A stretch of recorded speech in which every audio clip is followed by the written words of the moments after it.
Hey everyone, welcome back to my channel. This is another weekly roundup.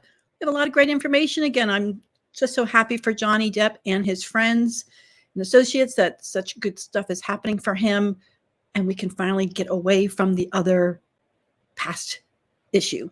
He's moved on with his life. We have to too, and I'm doing the best I can to find this great stuff. So let's get started. Hi, I'm Laura, also known as The Real Laura B from Twitter, and now here on YouTube. I'm a researcher, new wave internet media, and commentator. I'm not a lawyer nor offering any legal advice. Join me on a journey to review the world of celebrity lawsuits and current events. Let's get started.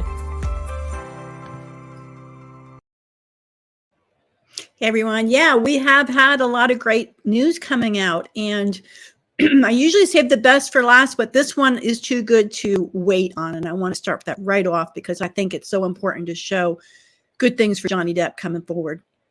This is from Insider, August 15th. Johnny Depp's new directing deal is the latest sign his career is on the upswing after the Amber Heard trial, PR pros say. This is great.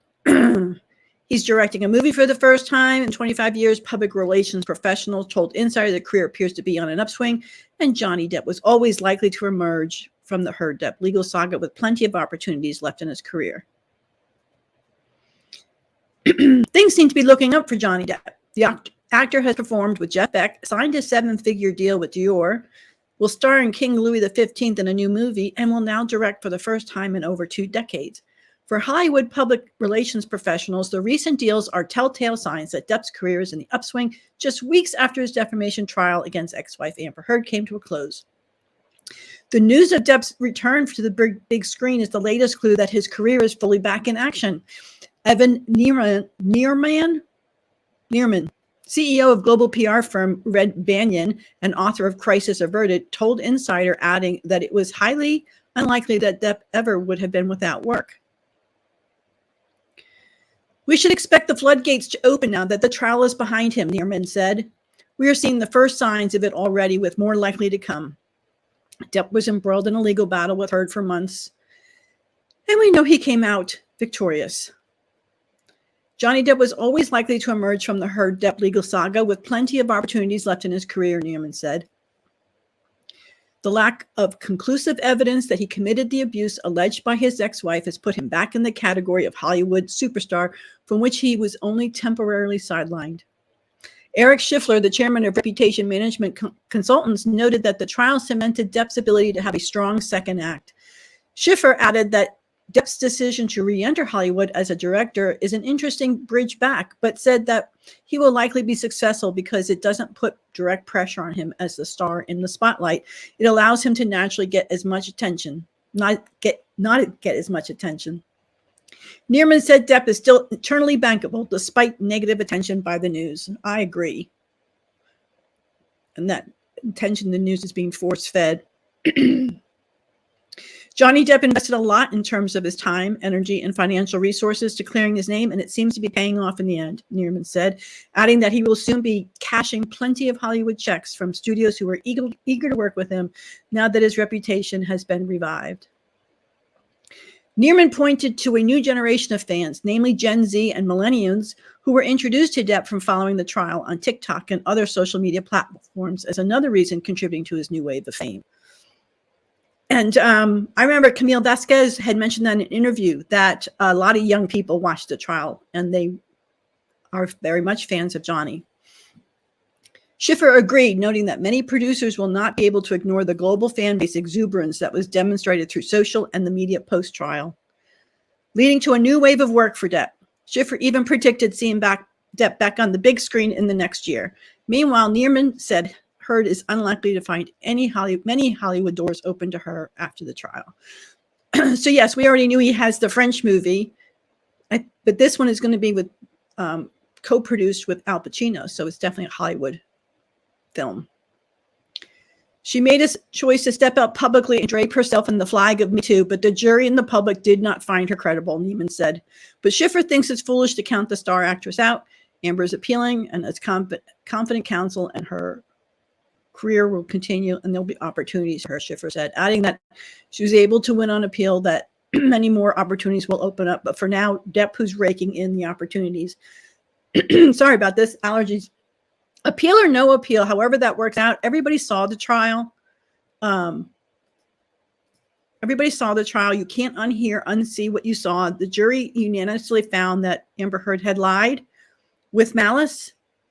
And as much as Rottenborn stood there in his closing and said to the jury, you only have to find for one incident, just one, the jury could not even find for that. So even if this were to be turned over on some legal loophole, I don't think it's going to affect Johnny's career at all. Okay, talking about this new one now. Johnny Depp to direct first movie in 25 years, Al Pacino co-producing Modi biopic about Italian artists. So they're calling it Modi. Barry Navidi also co-produces the feature, which marks the star's first feature as director since The Brave, starring himself and Marlon Brando. So all we know is the big names here are co-producing. We don't know who anybody might be even in the movie. Johnny Depp has lined up his first film directing gig in 25 years. The Hollywood Reporter can reveal.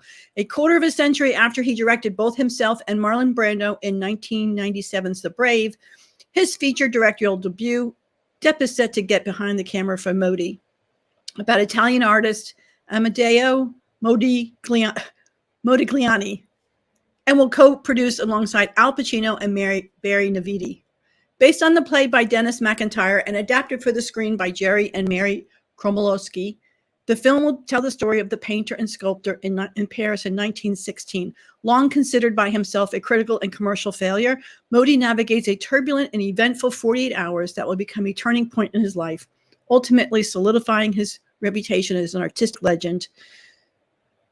The Hollywood Reporter understands that the production is set to start in Europe in the spring of 2023, with casting to be revealed shortly. The saga of Modi's life is one I'm incredibly honored and truly humbled to bring to the screen, said Depp, who produces for IN.2, the European arm of his production company, Infinitum Nihil. It was a life of great hardship but eventual triumph, a universally human story all viewers can identify with. Modi marks another European project for Depp as he tries to make a career routine. As Depp makes a career routine following his recent defamation. I cannot believe the way they slant this all the time. I'm not even going to bother. Alongside Modi biopic, Depp is also playing King Louis XV, a French director Maywin's historical love story, Jean de Barry.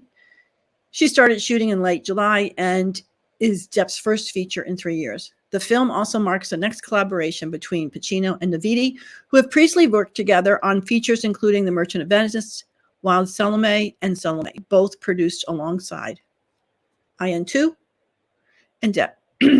This project has been very close to Al's heart. Al introduced me to the play Modi many years ago, and I instantly fell in love with it, said Navidi. This is a slice of Modi's life and not a bio. It's been a dream of mine to work with Johnny again. He's a true artist and an amazing vision to bring his great story to the screen. They did work together in Don Juan DeMarcus. They worked together. I'm terrible remembering everything. Said Pacino in a statement emailed to the Hollywood Reporter, we've been involved with Depp on this project for a number of years. We start principal photography in spring 2023. Although he's best known for his on-screen roles, Depp has produced 10 films, including 2011's Hugo and most recently 2020's Crock of Gold, A Few Rounds with Shane McGowan, yeah. So they updated it, including this emailed statement from Pacino. So that's awesome for Johnny, really awesome. And I was so excited to hear they've been working on it for years, because I do remember in an interview at one of the film festivals, Johnny said that, he may be done with Hollywood, but he's looking at other projects, and I think he mentioned directing even. So we got some gossip. So here's the latest gossip, and it's coming from an actor, which I'm really surprised to see. Mads Mikkelsen on replacing Johnny Depp in Fantastic Beasts and why Depp might come back. This is from Deadline. Although Mads Mikkelsen arrived in the Sarajevo Film Festival to receive the honorary Heart of Sarajevo Award for his outstanding contribution to the art of film, many of the crowd who attended the evening's event's morning coffee with event on Monday seemed rather worryingly to be fans of the Danish star's TV work, notably NBC's cannibal drama, Hannibal. Nevertheless, the actor took their questions in his stride as part of the wide-ranging conversation that embraced his early career in Danish indie cinema. His move to the US and MCU, his affection for Pink Floyd, and his love of football. I've always wanted to make money out of sports, he quipped. It never happened.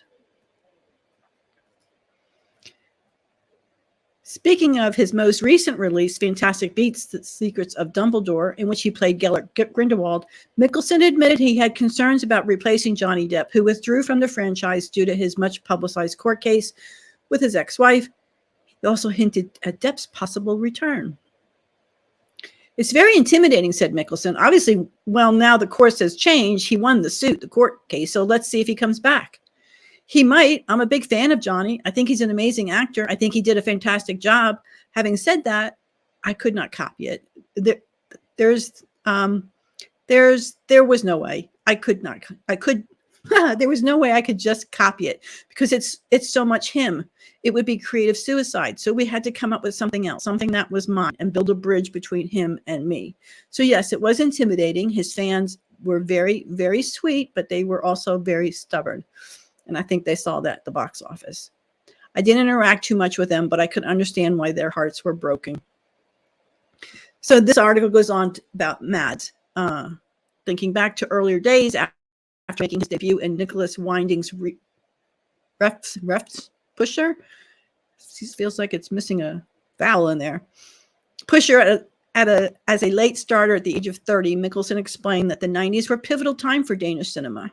Looking back, it was obviously wonderful, he said, but when I was in the middle of it, it seemed only natural that this is what we did. There was a whole generation of filmmakers on either side of the camera who wanted to change Danish cinema. It used to be somebody who was 80-something years old directing people who were 17 years old. And then all of a sudden, people of the same generation wanted to collaborate. Everybody had their own style. Suzanne Bier and hers, and Nicholas Winding Refs had his. So we could jump between styles, but we all had kind of the same energy. I think that's what changed the movie business in Denmark. It wasn't just one thing. It wasn't a bunch of geniuses coming up. It was just all of a sudden the same generation started coming together. So of course, this made a big splash in the tabloids when he said, hey, Johnny could come back to the film. Who knows? Does anybody think there's going to be more in the franchise? I'm not so sure about that. It did not do well in the box office. Was not well received. Wasn't talked about much. Sort of just slid in there. But that is the way it is, right? What else? Well, we sort of covered this already in a previous video, but just very quickly, Elaine Bredehoff is stepping down from representing Amber Heard during her appeal against Johnny Depp. Ben Rottenborn will continue to rep Age. I assume she needs to have some kind of Virginia counsel for this. And now coming on the team, David L. Axelrod, not to be confused with Obama's Axelrod, and Jay Ward-Brown of Ballard Spar. This is from Jeanette Levy. They put out a big press release, which I was really quite surprised on, and I watched Emily D. Baker comment on it. And I mean, it's not unusual to get appellate lawyers, so I'm not sure why they made a big splash about it. I imagine Johnny would probably get some specialized lawyers too, but this is what I found interesting. When it comes to protecting the fundamental right of freedom of speech, we look at the jury's decision, to paraphrase a famous quote, not as the beginning of the end, but merely the end of the beginning. A different court warrants different representation, particularly as so much new evidence is now coming to light. I don't know what new evidence they think they have. In fact, a lot of the lawyers I've talked to said, rarely in a civil case can any new evidence come in. It can happen in a criminal case where they find something they could not have found earlier, was not available to them earlier, and they could possibly introduce that. But very rarely in a civil case, I'm told. And if they're trying to suggest it's these unsealed documents, well, the lawyers had all that. That's not new. That was available to them, and most of those motions were ongoing since at least 2021. So I can't imagine there's anything there that's new. New evidence, no. New law, there's been no law, but they wouldn't call that new evidence. And by announcing this, they've pretty much shown their hand to the Depp team that they're going for the First Amendment defense. That's been covered very well. In fact, I'll link it to the bottom showing that the Pendleton case that they cite is very recent, and many of the judges on the appellate court were part of that decision. And it would be rare that they would overturn themselves on this appeal, overturn their prior decision. And I'll link that below. That was a really great one with Law and Lumber, and I can't remember the other lawyer who hosted it. She's very good. I apologize for that. But I'll link it to the bottom and the approximate start time where Law and Lumber comes on and they start talking about the actual Virginia law. What else have we got? More music. Yes, Jeff Beck has announced American leg of his tour. Let's go back because there's a lot of garbage news out there. Like I said, don't believe the hype. That's what Adam Waldman would always say. So let's go back to November 16, 2020, when Jeff first announced his European tour, Jeff Beck and all the dates. We know now that Johnny was part of all those concerts, and they were promoting their new album 18. But Jeff, it's always his concert tour, and Johnny is the guest. So there's no reason for Johnny to be mentioned on the new tour. However, he also announced in, when was this? June, that he would be doing a few events with ZZ Top. And I think, yes, and Ann Wilson. So they've added some more dates there. And Johnny will not be part of that. Jeff is obviously doing the Raw Whiskey tour, which is not part of his album, with them. And there's nothing to be taken away from that. That's awesome. But his new tour, he's just released. Oh, he's added more dates with ZZ Top, which is awesome for him. This is Jeff's Instagram account, by the way. This is the best place to go. New dates for ZZ Top announced. Get your tickets at his website. So he's just announced his American leg. He's added lots of dates here. I wish I could show it better. Let's see if I can do this. Nothing like doing something on the fly. There it is. So he starts off October 1st, and it's running through November. And these are like back dates. These guys are going to be exhausted. But one thing to note that, yes, I think that he's still promoting his 18 album with Johnny Depp. But Johnny is committed to filming. We know he's filming now in France. It was supposed to be 11 weeks. I think he started June 24th. I think they started filming. July. They started July. So it's possible that his filming could run into the first couple dates. So be mindful of that. You know, Jeff is fantastic. He's awesome. I got some tickets already. And if Johnny is going to be there, great. If not, we're going to have a blast watching Jeff. He's a great musician. So here's his tour. And yes, Johnny will be on, if not all of them, many of them. It's just the way it's worked out. And if you go to Jeff Beck's homepage, his tour dates, you see he's still highlighting Jeff Beck, Johnny Depp. There's no question that that's going to be what the tour is promoting. And if you go down to the dates, if you click on the location, that's probably the best way to get you to where you buy the tickets. And that's Jeff Beck.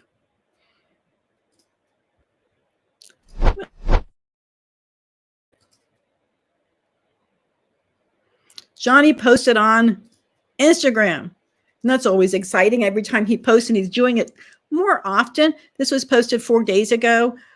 Organization has always been my strong suit. Well, that seems to be comical. Oh, look, Victoria Brenner.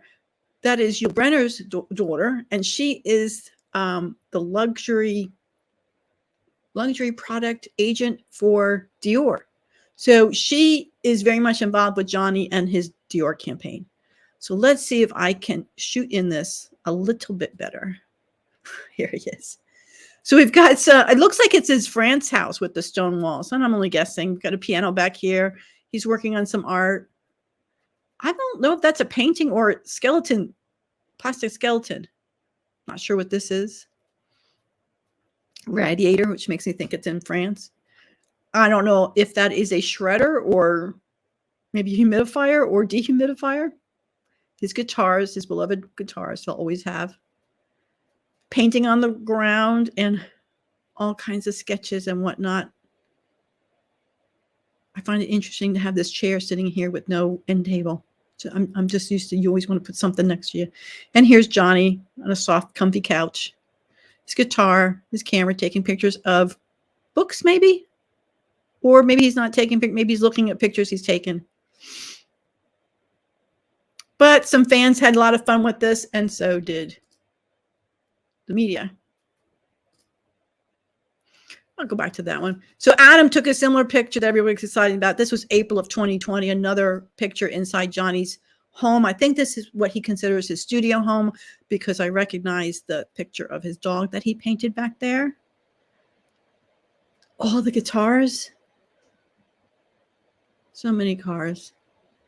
And here's Adam. I'm not sure what they're looking at while Johnny's playing something. They seemed intense on something visual, but I got a kick out of this brass bucket, umbrella holder, coal bucket, who knows, with the plastic hands in it. Jack Kerouac, we know Johnny's a big fan of. And that's a piano. He seems to have pianos in almost all his rooms. Skeleton candles, odd candle here. It's just fun to take a peek inside. Newsweek had something to say about this. Johnny Depp.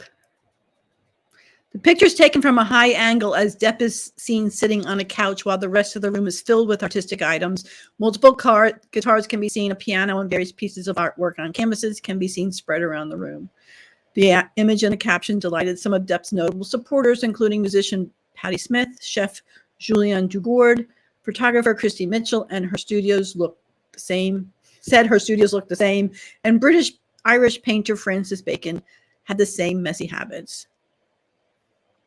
As well as these blue-ticked Instagram users, thousands of other people commented on the picture that received around 1.2 million likes.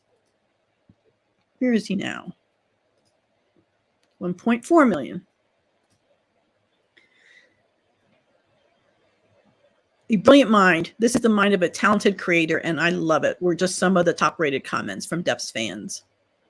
As a writer, I suddenly feel less alone seeing this organized mess of Johnny Depp as an artist of any level, wrote MG Violet on Twitter.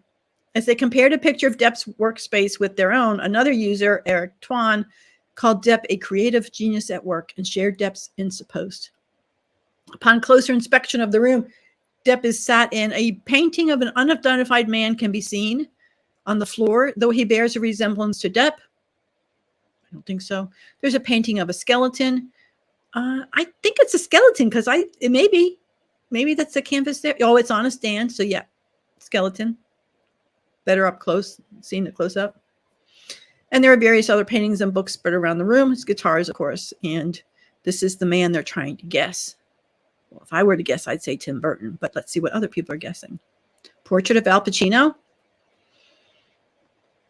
A skeleton dream home decor. Actor Bernardo Castillo shared his take on the picture and suggested it was either Bob Dylan or Tim Burton. Another user weighed in and suggested it was Charlie Chaplin, while someone else said it could be Gavrilo Princip, the Bosnian Serb who assassinated Archduke Franz Ferdinand. I don't know. Who do you think it is? I don't know. The image in question features a King of Hearts symbol to the top right corner. It looks like a playing card. It could be a link to Alice in Wonderland, which was a movie Depp worked on with director Burton. Since the trial ended, Depp has been returning to work. He toured with guitarist Jeff Beck in England and is set to star in an upcoming movie, Jean Dubarry. It's not Jean, that's a man. It's the male pronunciation. Jean Dubarry as King Louis XV. He also starred in his first post-trial ad recently reclaiming his face as a spot as the face of Dior fragrance. Newsweek reached out to Depp for further comment. Well, I don't think you need further comment on that. I think that's pretty cool. We just had a little fun with it. Speaking of his buddy,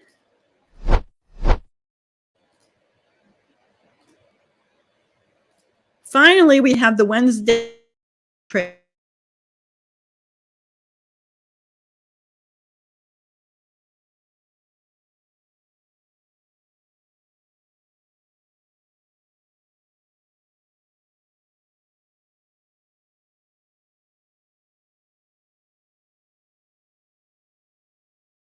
Netflix has revealed its official trailer.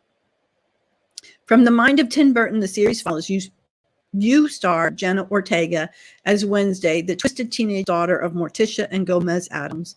In the spin-off, Wednesday attends Nevermore Academy, where she attempts to master her new psychic abilities and solve a murder mystery connected to her family's past. Little did I know that I'd be stepping into a nightmare, Ortega says in the trailer, full of mystery, mayhem, and murder. I think I'm going to love it here. The other members of the Addams family include Catherine Zeta-Jones as Morticia, Louis Guzman as Gomez, and Isaac Ordonez as Wednesday's brother Pugsley. Victor Dorobanto plays the disembodied hand servant Thing, while George Bursay plays servant Lurch. Gwendolyn Christie, Jamie McShane, Percy Hines White, Hunter Doolan, Emma Mayers. Wow, that's a lot of people. Joyce Sunday, Naomi Agawa, Musa Mustafa, Georgie Farmer, and Ricky Lindholm also star. Christina Ricci, who played the iconic role of Wednesday in the 90s film series, will make special appearance as Marilyn Thornhill. That's something to look forward to. Alfred Gow and Miles Millar serve as co-showrunners, writers, and executive producers of the series. Tim Burton executive produces and directs 4 of the 8 episodes, with Ganja Montera and James Marshall serving as additional directors. Steve Stark, Andrew Mittman, Kevin, these names are killing me. Every video I do now, I'm getting inundated with these names. Kevin Mizurushi, Kayla Alpert, Jonathan Glickman, and Gail Bergman also executive produced. Wednesday is produced by MGM Television for Netflix. Now let's see. They released a trailer and it looks amazing. Wednesday. Fall. So it's going to be on Netflix. I'm so excited. That looks like a lot of fun. A lot of fun. And that's pretty much all I have for today. I'm going to be getting this up pretty quick, and I hope you all have an amazing weekend. And I'm just so glad that we're getting some news every week. Thank you for watching. Don't forget to like, subscribe, share, and comment. I try and answer comments twice a day as best I can. Yeah, enjoy yourselves. Next time.